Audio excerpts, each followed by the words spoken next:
Welcome back to Behind the Checkout, the podcast where we take a closer look at the forces shaping the future of payments. Today, we're diving into a big question. Are peer-to-peer payments really living up to the hype? From Pix in Brazil to UPI in India, there's been a massive excitement around instant bank transfers and real-time rails. But are we seeing the impact? Or is it just an early promise? To unpack this, I'm joined by someone who's been at the forefront of global payment innovation, Daniel Kornitzer, Head of Global Partnership at EBANX. Good to have you here. Real-time payments such as Pix, UPI, and others have been hailed as game changers. But are they really solving real problems? Or are we just mistaking scale for success? Well, first of all, great to be here, John. It's a pleasure and a privilege to be here on this fireside chat. I believe that real-time payments in Brazil and India have solved genuine financial inclusion challenges. So when you look at the growth, I believe that they have addressed long-standing gaps, and they provide essentially instant, secure, low-cost payments. And I think that's the reason behind the explosive growth. In Brazil, 91% of adults use Pix. And I think that more broadly, real-time payments create a pathway into the economy for literally millions, if not hundreds of millions of consumers. So I think they've proven their worth. So maybe we should rewind a little bit, actually. Maybe I dove into the deep question too soon. Well, first we should explain to audience what is Pix, what is UPI, and why was it needed? So, I mean, for example, start with UPI, which is the earlier version, developed by the regulator in conjunction with the industry, and addressing the need of the country that at the time was pretty much dominated by cash payments. That's India. That's India, exactly. And the creation, when you think of India, in fact, there is an even broader picture, which is the so-called India stack. So it started with Aadhaar, in fact, which is the platform for biometry, which serve multiple purposes, all the way from, voter registration to KYC for bank account opening.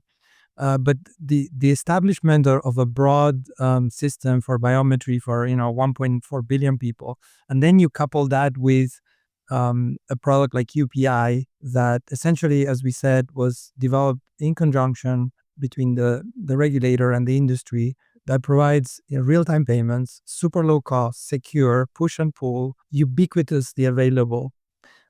It basically transformed the country in terms of payments and created a massive amount of adoption. I was mentioning the other day that last time I was in India, I mean, I saw a beggar with a QR code, and instead of putting 10 rupees or 20 rupees into the thing, you could actually push the money directly into this person. And let's not forget, in India there is 60 million merchants, of which only 25% or 15 million can be served profitably by Visa and MasterCard. The other merchants are too small. They probably can't afford the terminal. And, the fact that you've got a payment method that allows for digital payments without a very high barrier of entry is a game changer. And in Brazil, the same. It's been 5 years since Pix was launched, and it transformed the country. In terms of replacing mostly cash and boleto payments that were, antiquated and cumbersome, by something that enables the average consumer to buy, in real time and in a very efficient and secure manner. So I'd like to dig into that, right? So efficient and secure, right? It the adoption, as you said, 91%, huge. But is that because there's no choice? Is that because, is the experience that great? Is it caused by experience, or is it just caused because you don't have a choice? That's all there is if you don't have a credit card. I think that I look at it differently. I think the key word is relevance. Mm-hmm. Those payment methods are very relevant to consumers and to merchants. And ultimately, the consumer does have a choice. The consumer could be still paying by cash or by boleto or, any other means. And I remember back in my days when I was, running, the e-wallets, I remember I used to always say that The key is the combination or the confluence of merchant acceptance and consumer preference. So when the merchants offer a certain payment method, and if the consumer prefers that method for whatever reason, then you've got dynamite, because then you've got rapid expansion. I think that what's changed in these countries is that the choice of having Pix and UPI as options have led to massive adoption on the basis that it fills a gap, that it solves a problem, that it reduces people's time and cost. I mean, in fact, it's not just the consumers, which obviously benefit from a real-time payment, but our stats show that merchants in Brazil have a 16% increase in revenue by adding Pix to the mix. Also see a 25% growth in customer base.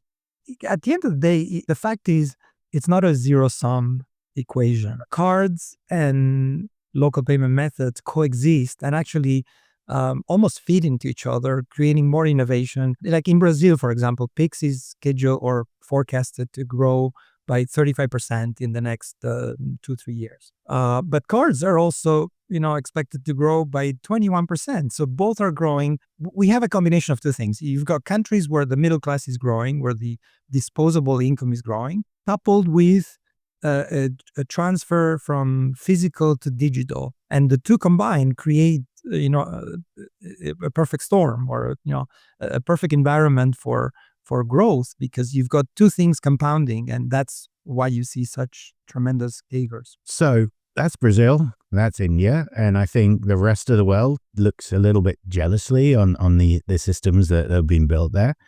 The regulator definitely helped in India, right? They're definitely, I'm going to be polite here, they definitely biased towards merchants and consumers using this payment method over other payment methods. They made it very hard for other payment methods to rise up.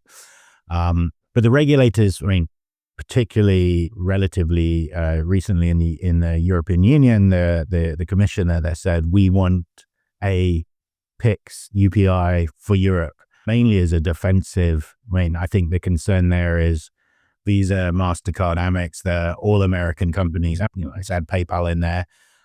They're all American-run companies, and the mood in Europe at the moment is a little bit, we need a bit more sovereignty. We want our own payment systems. And she announced that they wanted to build a Pix or a UPI for Europe, and that should be the way forward. But the regulators pushing too hard, too fast? Are they trying to force real-time payments where there isn't necessarily a consumer demand or a need? Are the markets ready for it? So let's start there, and then we can talk particularly about the US and perhaps some more developed markets. It's a great question. And I think that my view has always been that regulators have a twofold responsibility. On one hand, as gatekeepers, protecting the financial stability of their home the financial systems. But then they also have a second mandate, which is equally important, which is to foster innovation, to ensure that consumers and businesses gain access to competitive services, to great services, and hopefully at lower cost points. So creating value for consumers, for businesses, and for the country as a whole. For example, there is a McKinsey study that shows that countries implementing open data can expect up to 5% bump up in GDP. It's not insignificant. So I view the regulators as catalysts in a way. And the ones that are proactive, essentially, they foster that innovation that we're talking about and show leadership. Also, they don't need to act on their own. There is room for collaboration with the industry. This can be achieved by, we talked about the case of India, where the regulator developed UPI in conjunction with the industry. In Brazil, also, they have a very collaborative governance model, the Banco do Brasil, which leads to adoption, leads to great services, and leads to trust in general. And that's the reason why in Brazil you have 175 million users of Pix, moving $500 billion USD per month. That's very significant. I think the stats in India are also mind-boggling. Colombia is coming up with Gr4vy, which is like a Pix-like system. While in Europe you have, SEPA Instant. But I do understand the push towards making available real-time systems are very cost effective. And it's not about favoring one method or another. I always say that our role is not to be prescriptive, to say, well, you should use that. It's to make available all the methods that are relevant to a consumer in a given geography, and that let the consumer choose what works for him or her, right? It's their prerogative, but our job is to put those tools at their disposal and let the market go where it wants to go. So I think Europe in particular is having a bit of a moment when it comes to sort of bank-to-bank, peer-to-peer type payments. At the moment, I think that with the release of the open banking spec a few years back and bank-to-bank payments, I think we saw the rise of a number of bank-to-bank payment companies. And recently we've seen the shrinking of a number of these. Some of them have failed, some of them have gone out of business or moved into different models. I think the biggest challenge for those companies has been consumer adoption. I think it's very clear from a merchant perspective, everyone would love a no interchange, cents per transaction, risk-free payment method. And I think there's a lot of excitement from the merchant community. But the reality has been that consumer themselves in those markets has no real incentive to use bank-to-bank payment over, and it's not even credit card, it's more over sort of the likes of Apple Pay, Google Pay, and PayPal. Like there isn't an obvious reason why you would pick one or the other, or you go out of your way to use an open banking bank-to-bank payment method over something quick and simple like an Apple Pay. So is it going to die? Is that the end? Are we done? Or is it just going to move into particular businesses like billing or sadly even gaming? No, I think that, but first of all, if you look at India and Brazil, this system started as person to person and over time evolved into also person to business. I think in Brazil, the stat is 42% of Pix payments actually go to a business. Or person to business. Actually, if you include business to business, is actually higher, is maybe 60%, but person to business is something like 42%. So once people become familiar with a method, then it goes from P2P to P2B is kind of a natural evolution. In the case of Europe and North America, and you brought the subject of open banking, which I'm a fan of, but that being said, I do agree with you that there has to be something in for the consumer to adopt these methods of payment. Because let's not forget, when I use my card, I'm based in Canada, and I get a month of free interest. 2, I get chargeback rights. If something doesn't pan out, I call my issuer and say, please reverse this transaction. I never got the shoes. And 3rd, I get quite interesting loyalty rewards or cashbacks, which are not insignificant. So even though I may have money sitting in my account, what's my motivation for using an account-to-account payment when I have so many goodies coming to me from the use of credit cards? So I think that there will have to be, depending on the region, appropriate incentives to encourage consumers to use the technology. And I think that it will happen, provided that that's put in place. Well, I mean, so I guess if you're a credit card company and you've got nice chunky margins from interchange and everything else, you can afford to give benefits, right? I think maybe one of the problems here is bank-to-bank payments or peer-to-peer payments have all along been based on the dream of virtually free. I mean, they are free with EPI, right? Virtually free payments. And when they're virtually free, there's not really a marketing budget anymore. So how does that get solved? So maybe if I can, I'd like to debunk this notion that when you look at credit cards, yes, on the surface they may appear to be very expensive, but let's not forget that interchange, in a way, gets translated into consumer goodies of one way or another. If we look at the actual cost of the card schemes, it's probably in the order of 20 to 25 bips. It's not zero. It's more expensive than the local rails, but we're not comparing 2.5% to 20 bips. The real cost of the scheme is maybe 20 to 25 bips. And that includes things like guaranteed settlements, ubiquity, dispute resolution, chargeback, rights, and so there is some value there.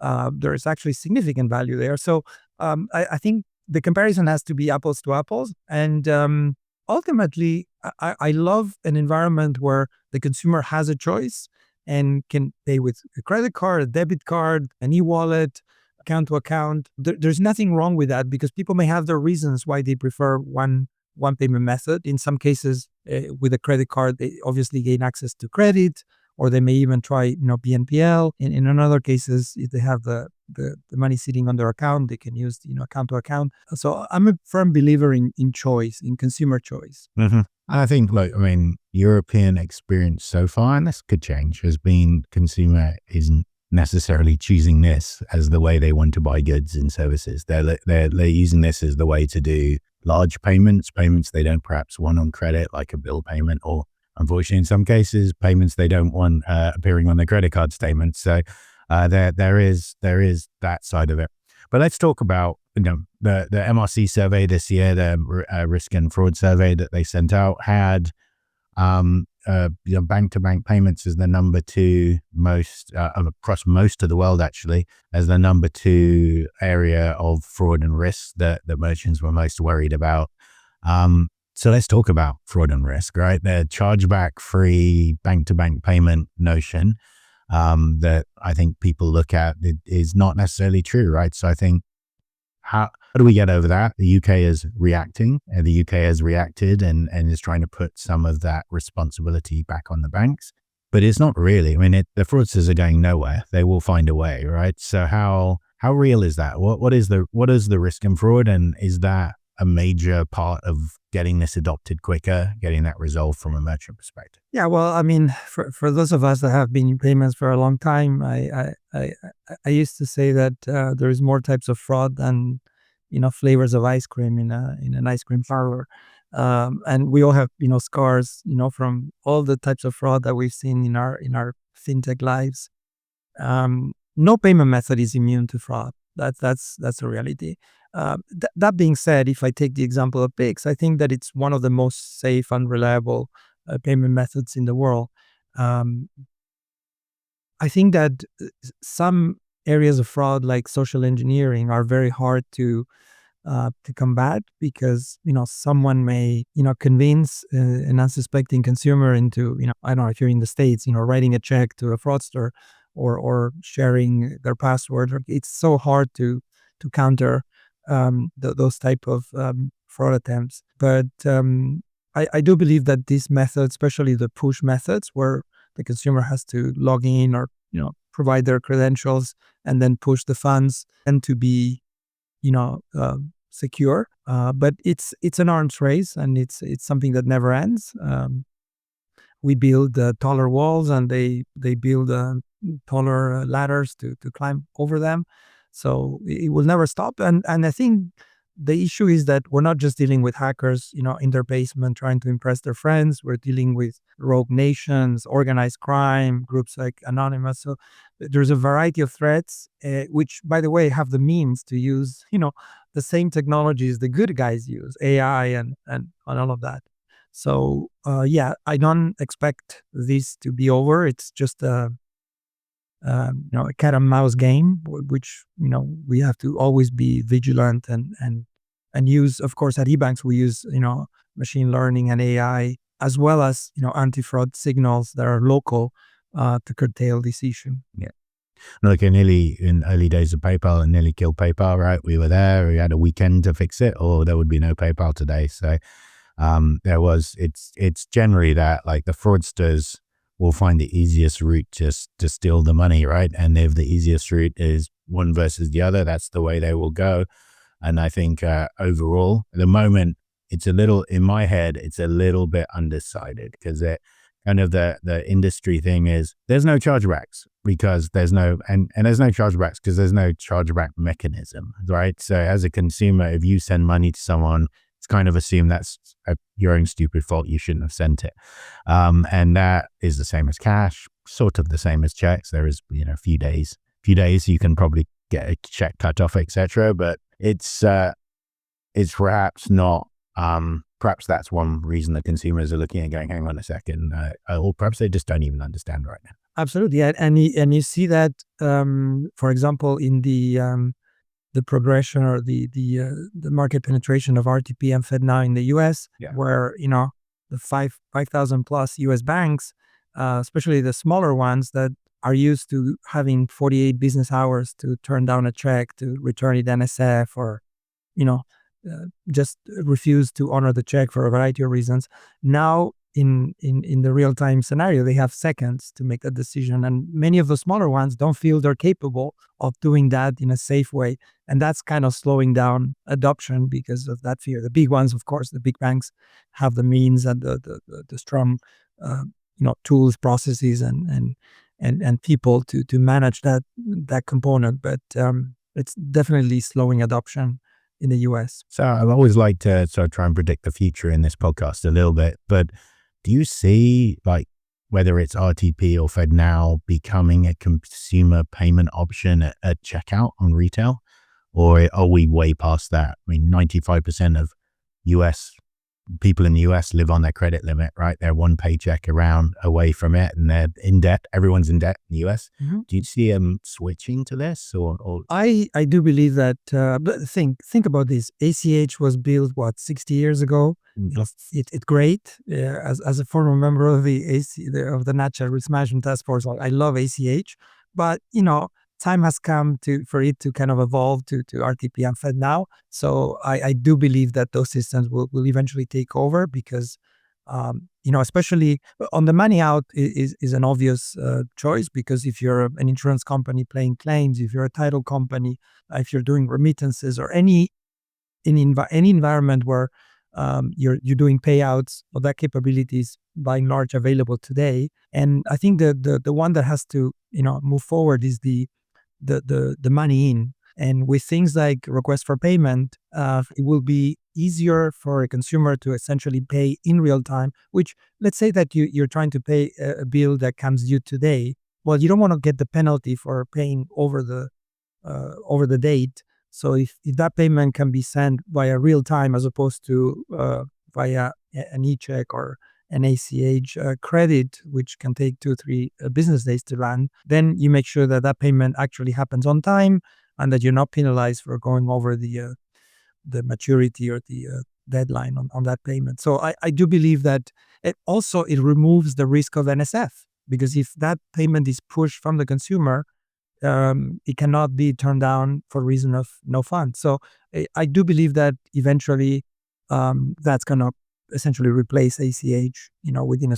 But not Visa, MasterCard at checkout, right? No, I mean, actually, if you look at the examples that we were talking about before, India and Brazil, in fact, most of the replacement has been cash and things like Boleto. It hasn't been... Cards are still growing. So it's replacing the less, the non-digitized economy. Mm-hmm. So, in the future, we have UPI in India, we have Pix in Brazil, we have whatever Europe comes up with, which will probably be 7 different things. UK will create their own thing. The US has 2 different things, but they're all domestic, right? These are all domestic schemes at the moment. So the other day, one of my friends went to India, got in a taxi, and wanted to pay. And the taxi driver only accepted Indian payment methods, right? Wouldn't accept Visa, MasterCard, as it was cash or an Indian payment method. How do we, is there any future where these things can talk to each other or interoperable? So you're an UPI user in India, and now you go to Brazil on holiday. Will you be able to use UPI on top of Pix rails? How do you see that coming together, or do you see it coming together? No, that's a great question. I mean, let's face it; those methods were put in place as local rails, and they work extremely well in their jurisdiction. Now, if you take the example of UPI, over the years, it's connected to Nepal, to Pay Now in Singapore, with Project Nexus to multiple countries in Southeast Asia. And there are similar initiatives around, connectivity of payment methods cross-border. Cross-border payments are a little bit more complicated. They may have slightly different AML requirements. But yes, I see that there will be growing interoperability of the rails, particularly where some of these systems act as inspiration for other countries. So the systems are almost by definition quite similar. And if they use similar standards like ISO 222, I think the plan is there for those systems to eventually interconnect. I think it's going to happen over time. And of course, from our perspective, at EBANX, we'll make use of interoperability as it becomes available, the same way that we're jumping on new features launched by the methods. For example, about 2 weeks ago, Brazil launched Pix Automático, which is the subscription payments, the recurrent payments. Of course, India already has UPI AutoPay, which is great for streaming platforms, SaaS platforms, AI platforms. Is there anyone that's collecting recurrent payments? So as they come up with new features, we're very keen to be first out of the gate to implement. And it will be the same with interoperability. We look forward to taking advantage of that, but it will take time because cross-border payments are inherently different from domestic, so just a little bit more complicated. But I do believe there is a path for that to happen. It's not going to happen at once. It will happen kind of piecewise, because it requires the two jurisdictions to come to terms and agree on the sort of the terms of engagement for interoperability. But we do see that happening. So always we try with this podcast, always the end to try and take out the crystal ball, right? Where are we in 5 years? Where are we with is every website going to be offering bank-to-bank payments, whether it's through the local scheme, through a unified interoperable scheme? Is this 30% of checkout? Where are we in 5 years? That's a tough question. I think probably your crystal ball is better than mine, but it's always hard to predict. I think that the keyword, if I had to look at all these things, open banking, we haven't even talked about stablecoin, and there's all kinds of interesting things happening that are great tools, that solve problems. We talked about interoperability of local rails. I see a path where it's more integration than replacement. So in other words, I see things coming together and kind of building a set of tools that a company, a PSP or a merchant can use to put in place, a full set of options for their consumers. I don't see one taking over and replacing the other. The same way we talked about, account-to-account payments and cards not being a zero sum. In other words, both are growing. The pie is growing. So yeah, maybe Pix is growing at 35 and cards at 21%, but both are growing nicely.